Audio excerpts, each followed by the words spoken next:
तो अगर आपको ये मूवी पसंद आए तो प्लीज हमें लाइक एंड सब्सक्राइब करना ना भूलें।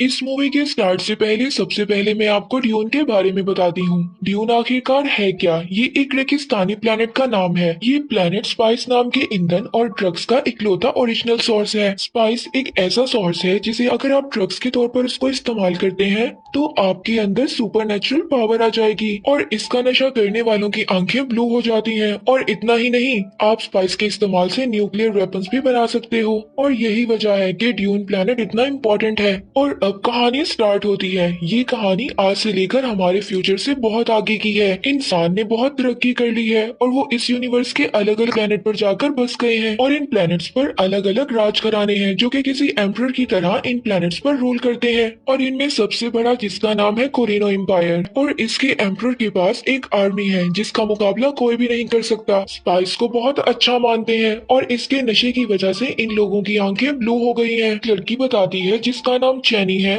वो बताती है कि किस तरह आउटसाइडर इनकी जमीन से स्पाइस को हार्वेस्ट कर रहे हैं। और इन आउटसाइडर्स को डायरेक्शन देता है रॉबिन, जो कि इनका लीडर है। लेकिन फिर अचानक एम्परर के ऑर्डर पर वो लोग इनके प्लेनेट को छोड़ देते हैं।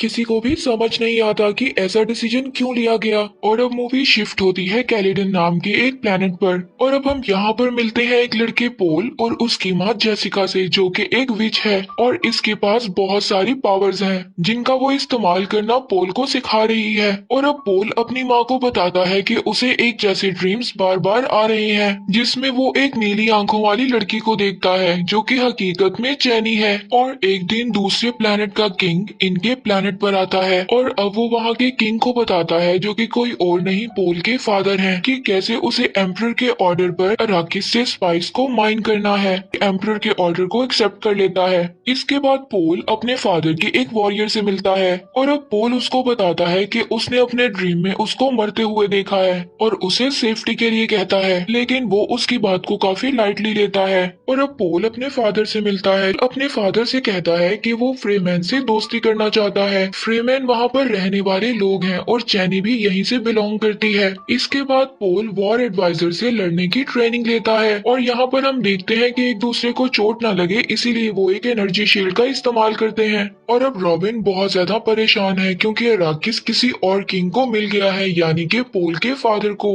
और अब रॉबिन का लीडर उसको समझाता है कि ये सब उनके फायदे के लिए हो रहा है। और अब पोल से यहाँ पर एक औरत मिलने आती है जिसको पोल के ड्रीम्स के बारे में सब कुछ पता चल गया था। अब हमें यहाँ पर इस औरत के आने का मकसद पता चलता है। वो पोल का टेस्ट लेने आई थी और उसको लगता था कि पोल ही वो मसीहा है जिसके बारे में पूरा यूनिवर्स बात कर रहा है। जाते वक्त वो औरत उसकी माँ को बताती है कि अगर ये बात सच है तो पोल के ऊपर बहुत ज्यादा मुसीबतों का पहाड़ टूटने वाला है। और अब वहाँ पर खड़ा पोल ये सब बातें सुन लेता है और पोल की मोम उसको बताती है कि कैसे ये मसीहा बुरे लोगों को खत्म कर यूनिवर्स को अच्छा कर सकता है। और अब वो लोग अराकिस जाने की तैयारी करते हैं और जल्द ही ये लोग अराकिस आ जाते हैं। और पोल ये वहाँ पर देखता है कि लाखों लोग उसको मसीहा समझकर वहाँ पर देखने आए हैं। पोल की मोम को लगता है कि ये खबर शायद उसी औरत ने फैलाई है। जल्द ही ये लोग नई सिटी में पहुँच जाते हैं जहाँ पर पोल के फादर स्पाइस की माइनिंग का काम शुरू करने का ऑर्डर देते हैं। यहाँ पर पोल को पता चलता है कि इस रेगिस्तानी प्लेनेट पर सैंड बॉम्ब्स भी रहते हैं जो कि चलने का साउंड सुनकर उनकी तरफ अट्रैक्ट होते हैं। और इससे बचने के लिए फ्रीमैन एक ऐसी पैटर्न पर चलते हैं जहाँ पर डेजर्ट का नेचुरल साउंड निकलता है और यहाँ पर हंटर बग की मदद से पोल को कोई मारने की कोशिश करता है। और अब पता चलता है कि ये दूसरे किंग का आदमी था। उधर पोल के फादर का वॉरियर उनको आकर बताता है कि यहाँ पर उनकी 100 से भी ज्यादा फ्रीमैन रहते हैं और कहता है कि इन्हीं में से इनके एक लीडर को वो अपने साथ लाया है। और अब पोल के फादर उससे दोस्ती करने की कोशिश करते हैं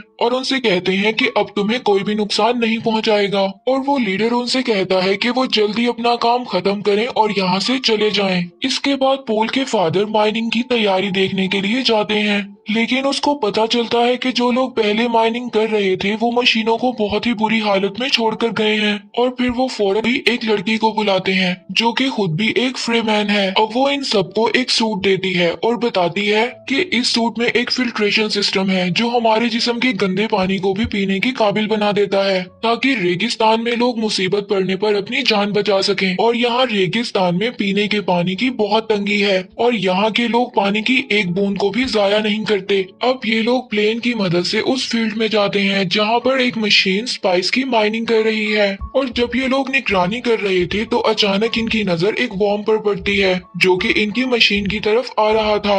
और पोल के फादर अचानक ये फैसला लेते हैं और अपने प्लेन को नीचे उतारते हैं ताकि वो मशीन में फंसे लोगों की मदद कर सकें। पोल भी इस काम में आगे बढ़ता है ताकि वो लोगों की मदद कर सके। तभी अचानक से उसको विजन्स आने लगते हैं जिसकी वजह से वो बेहोश होने लगता है। तभी वहाँ से एक आदमी उसको वहाँ से निकाल कर ले जाता है। इसके बाद ये लोग पहली बार उस वॉर्म को देखते हैं कि वो इतना बड़ा था कि देखते ही देखते पूरी माइनिंग मशीन को निगल जाता है। और अब पोल के फादर सबको कहते हैं कि उन्हें जल्द ही स्पाइस की माइनिंग को शुरू करना होगा वरना उनके लिए बहुत ज्यादा प्रॉब्लम्स होंगी। लेकिन वो लड़की उसको कहती है कि इस काम में वो कोई उसकी मदद नहीं कर सकती। इसके बाद एक डॉक्टर पोल का चेकअप करता है और वो उसको बताता है कि शायद स्पाइस में जाने से उसको कोई एलर्जी हो गई है। और पोल फिर अपनी माँ को बताता है कि उसने फिर से उस नीली आंखों वाली लड़की को देखा जो कि उसे मारने की कोशिश कर रही थी और उसे वहाँ पर एक नाइफ भी दिखा जिसे फ्रीमैन अपना एक मजबूत हथियार मानते हैं। और अब अपने ड्रीम्स में वो अपनी माँ के दूसरे बच्चे को भी देखता है जो कि एक लड़की है और अब उसे लगता है कि शायद वो उसकी बहन है।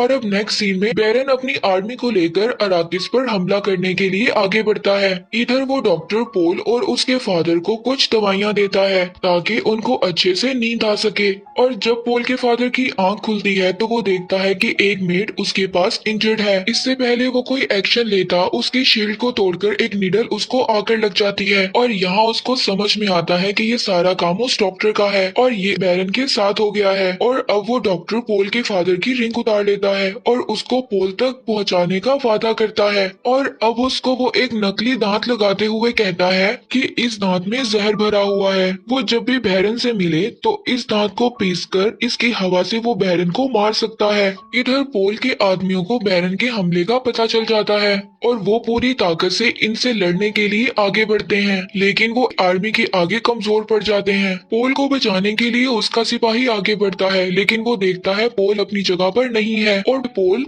और उसकी मदर जेसिका को बैरन के आदमियों ने पकड़ रखा है और वो उनको वॉर्म के एरिया में फेंकने जा रहे हैं। यहाँ पर पोल की माँ अपने विच पावर को यूज करते हुए उन सबको अपने कंट्रोल में कर लेती है। वो सभी आपस में लड़ने लगते हैं। इसके बाद पोल और उसकी माँ नीचे आ जाते हैं और देखते हैं कि बैरन के आदमियों ने पूरी सिटी को तबाह कर दिया है और अब वो पनाह लेने के लिए एक जगह पर रुकते हैं।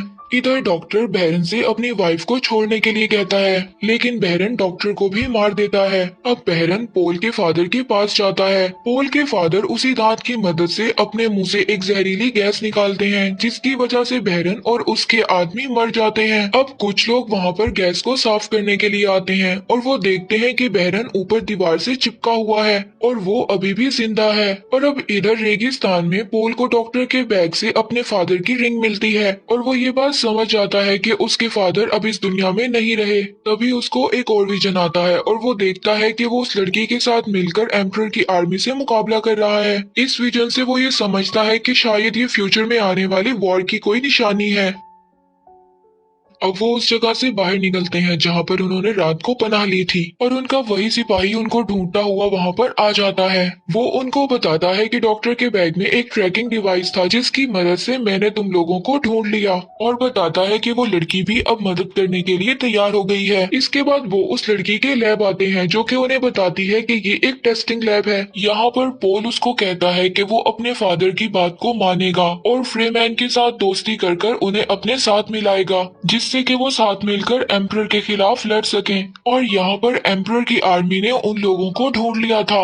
वो सिपाही भी मारा गया था और अब पोल को जो ड्रीम्स आते थे उसका एक ड्रीम पूरा हो जाता है। अब पोल और उसकी माँ उस लड़की के साथ मिलकर एक सुरंग की तरफ जाते हैं जहाँ पर वो लड़की बैरन के आदमियों का मुकाबला करने के लिए चली जाती है और अब वो एक डिवाइस को जमीन में लगाती है जिसे वो वॉर्म्स को अट्रैक्ट कर सके और तभी बैरन के आदमी वहाँ पर आ जाते हैं। इससे पहले वो कुछ कर आते वॉर्म्स वहाँ पर आ जाता है और वो उस लड़की के साथ साथ उनको भी निगल जाता है कि माँ हेलीकॉप्टर की मदद से आगे बढ़ रहे होते हैं। तभी कुछ लोग उनका पीछा करते हैं। वो उनसे बचने के लिए एक सैंडस्टॉर्म में दाखिल हो जाते हैं जिससे उनका हेलीकॉप्टर क्रैश हो जाता है। और अब नेक्स्ट सीन में हम बहरन को देखते हैं। रेवन उसको बताता है कि पोल और उसकी माँ सैंडस्टॉर्म में मारे गए। बहरन अब सभी फ्रेमैन को भी मारने का ऑर्डर देता है और अब आगे पोल और उसकी माँ हेलीकॉप्टर से मिले स्टील सूट को पहन लेते हैं और अपने उसी सिपाही के कंपास की मदद से कबीले को ढूंढ लेते हैं। और तभी वो तेजी से उनकी तरफ आगे बढ़ने लगता है। इससे पहले वो उनको निगलता वो अचानक रुक जाता है क्योंकि उसे उसी डिवाइस का साउंड सुनाई दे रहा था।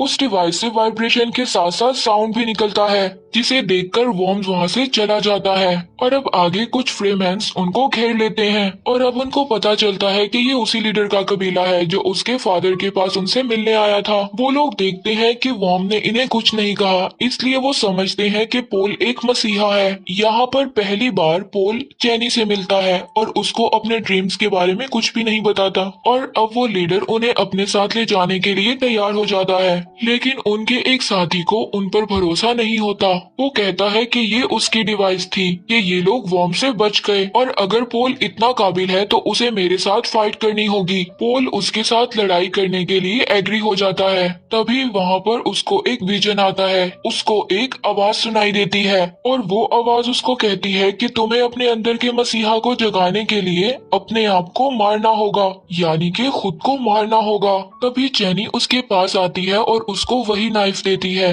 वैसे ही जैसा उसने अपने ड्रीम में देखा था। चैनी उसको कहती है कि वो उसको कोई भी मसीहा नहीं मानती। वो ये नाइफ उसको इसलिए दे रही है कि वो एक वॉरियर की मौत मर सके। यहाँ पर ये लोग फाइट करने लगते हैं और पोल उसको काबू कर पीछे हटने को कहता है, लेकिन वो लीडर पोल को कहता है कि ये लड़ाई तुम दोनों के किसी एक के मरने पर ही खत्म होगी। वहाँ पर पोल की माँ उसको बताती है कि पोल कोई कातिल नहीं है, उसने आज तक कभी किसी को नहीं मारा। पोल समझ जाता है कि वो आवाज उसे अपने आप को बदलने के लिए कह रही थी। इसके बाद वो उस आदमी को मार देता है और फ्रीमैन के कबीले को अपने इरादे बताता है कि वो किस तरह उन लोगों के साथ मिलकर एम्परर की आर्मी से लड़ना चाहता है। वो लोग उसकी बात से एग्री होकर अपने कबीले की तरफ बढ़ने लगते हैं। अब वो थोड़ा आगे जाकर एक फ्रीमैन को वॉर्म की सवारी करते हुए देखते हैं और चेनी उससे कहती है कि ये सिर्फ स्टार्ट है और यहीं पर स्टोरी एंड हो जाती है।